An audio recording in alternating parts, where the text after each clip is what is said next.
Hey guys, welcome back to Auto Repair. Guys, our mission here at the garage is to save you guys as much money as we can. That's why we make these absolutely free videos, guys. Let's go ahead and start on it now.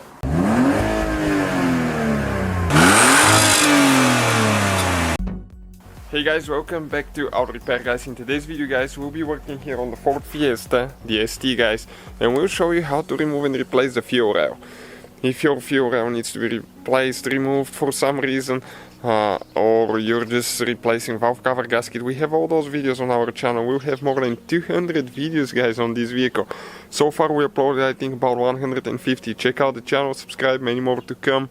And also we have a new channel. It's called Electrical Car Repair. You can see it on the side here, Electrical Car Repair Live, and we'll be doing only electrical videos that relate to those vehicles. So let's start on it now. We're going to open the hood now, and the first thing that we're going to do, okay, we're going to open the fuse box, and this one will minimize the risk for spilling fuel. Some people do not do that. I prefer to be a little bit safe. Okay, so fuse number 11, guys. Okay, you can see on the back side, number 11 right here. It should be this fuse, I believe. Yep, is for the fuel system. So we're going to grab it, pull it out. What we're going to do now, we'll go ahead and start the car, and by starting the car we're going to use all the gas that's in the fuel system already. So let's go ahead and do that. We'll start it until the car actually dies. Okay, you see that way you don't have any pressure in the fuel system, just like you ran out of gas. Okay, you can see it's still running. Okay, it started missing a little bit now, so it's going to die any minute now.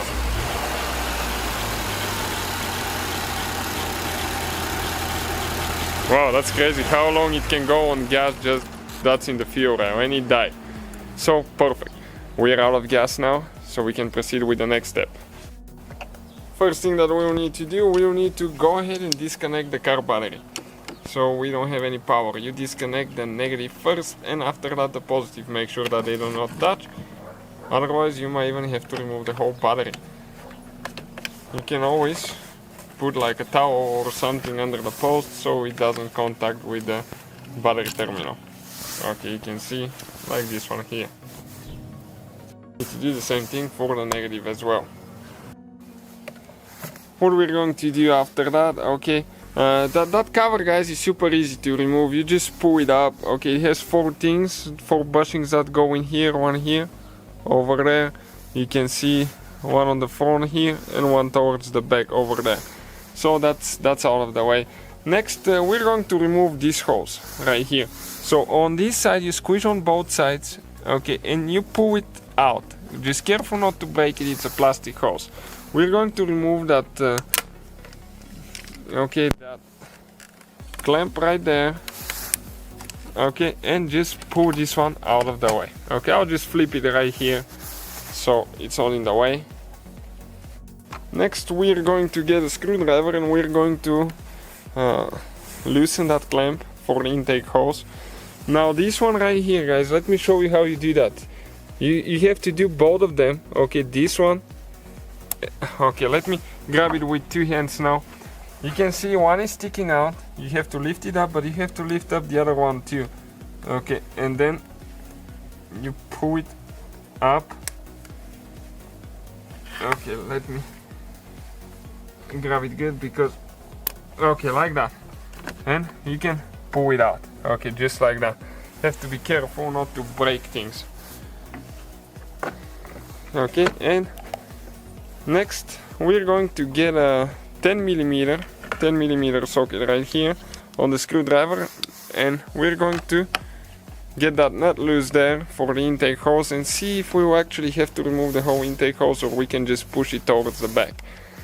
That will be really good if we can actually do that, save us a little bit of time.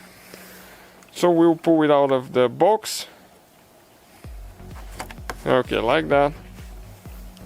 Next we need to get a 12 millimeter wrench. Okay, then we need to loosen that plastic, I don't know what you call that thing, a bushing that holds the engine cover in place on the back side. Okay, it goes out of there.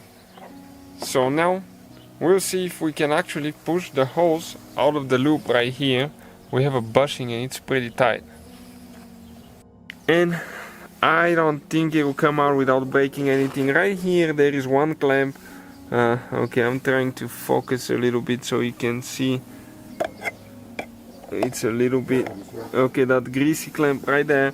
So we're going to get this one loose and pull the hose up. Okay, you can see the clamp is down there. Okay, right in front of that label. So we got it loose a little bit. We'll see if that will actually fix it now, and you will let it go up.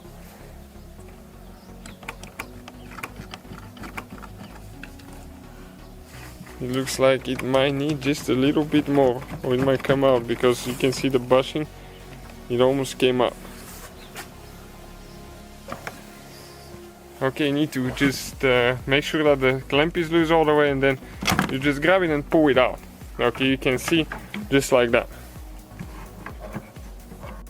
Okay, you can see, okay, where it got loose there. Okay, I'm trying to get some light.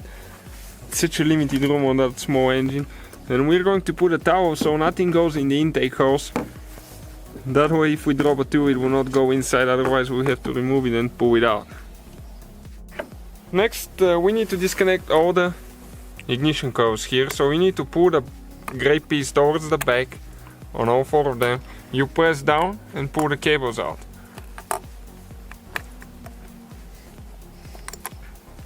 Okay, now this is the fuel pressure sensor right here for the fuel rail. We're disconnecting this one as well.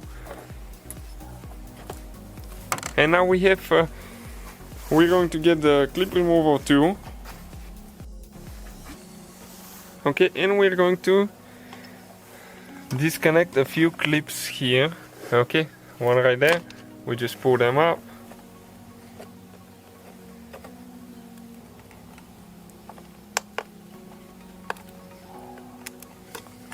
Have to go a little bit sometimes in an angle left and right, okay, to make sure that they come out. We're going to disconnect the cable here, and we'll pull this clip as well up, and okay, do this one here. Still holding a little bit, so it needs to go down, but we can do that later too. Okay, you can see it came loose. Okay, and just a few more clips here. You have to be careful not to break them, because later your cables will be loose. Okay, perfect. After that, we'll start removing the ignition coils one by one.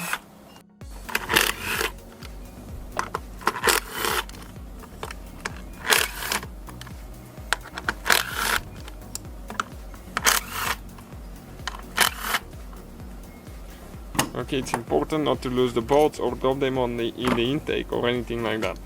So we'll just collect them and start pulling the ignition coils out.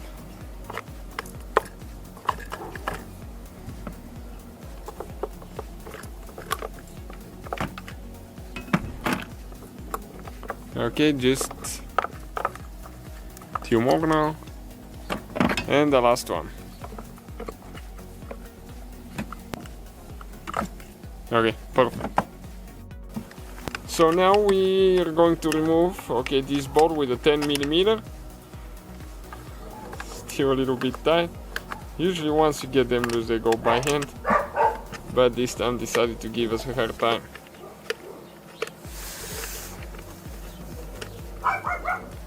Okay, almost out. Still moving there, but we will leave it. I think this one will not be holding anymore.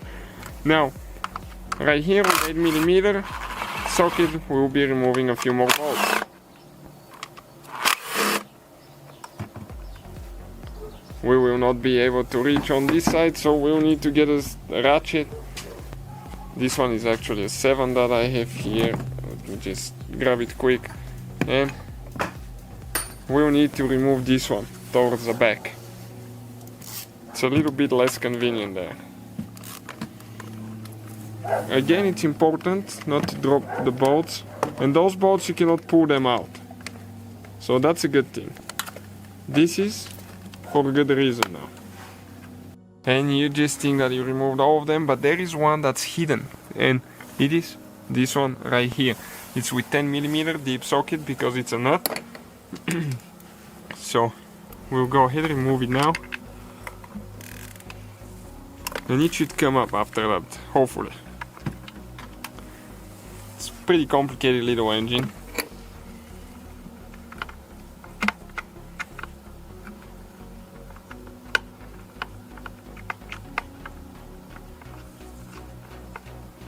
Okay, the nut is coming out. You can see just a regular 10mm nut. Okay, let's see if we can lift it up now, or if something is still holding.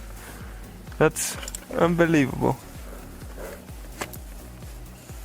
It looks like we still have something holding here. And a few more, guys. That's why it's a good idea to watch before you start doing that. You need to lift that seal up, and there is two more. Okay, with those will be just with 8mm.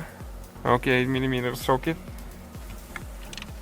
or smaller than that actually. Let's see if it's a 7. Yeah, this is a 7.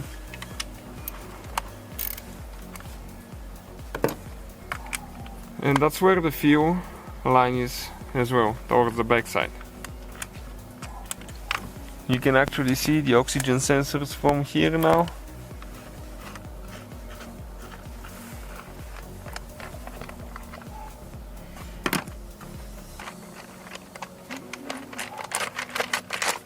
Okay, we still have a few, just need to be loosened a little bit more. And now we can go ahead and pick it up. Right here we have one more clip that we'll need to disconnect. Okay, you can see on the side. Okay, this clip right here. So how you do that, this one, you can just pull it out. You can see right here. And this is the cover on top. Now we got to the more important part. So what we're going to do now, guys, okay, we'll start actually disconnecting the fuel injectors now. Okay, we'll need to get the cables loose. Remember, they go under that pipe there, so when we put it together we need to remember that. Now remember how we ran the car, so we don't have okay, you can see this is the wiring harness. We don't have fuel pressure hopefully in the system, but you have to be really careful. Use eyeglasses, eye protection, gloves. Okay, we'll remove those nuts to get the pipe loose. Okay, no fuel, a little bit for us, but not too much. Okay, so always be careful, no smoking or anything like that. Next procedure, okay, will be a 10mm socket. We have 4 bolts to remove. It's important not to get anything, any dust or anything in the fuel rail, or you will pour your injectors. You can see how long the bolts are now. Now the injectors come out, okay, in a little bit weird way. We'll hold the injectors down and we'll start pulling the fuel rail up. Okay, just need to not twist, because if you do, you might break your injectors.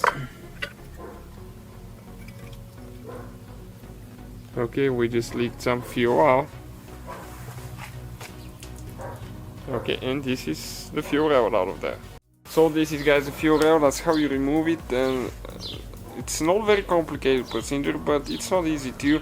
You put everything together in reverse order we took apart. Make sure, okay, when you install, you will need to lubricate the O-rings, but never get oil inside the injector, just the O-ring here, so you can push the fuel rail on top of the injectors. You gotta make sure everything seals really good, or you have a gas leak and you might set your car on fire. So thank you for watching, please subscribe, and many more videos to come. So guys, hopefully the video was helpful. If you have any questions, don't hesitate to let us know. Now check out our YouTube channels, guys. We have more than 19,000 free repair videos that can save you thousands of dollars in future repairs. That's why we make these absolutely free videos. Hopefully the video will be helpful. Thank you for watching, see you guys next time.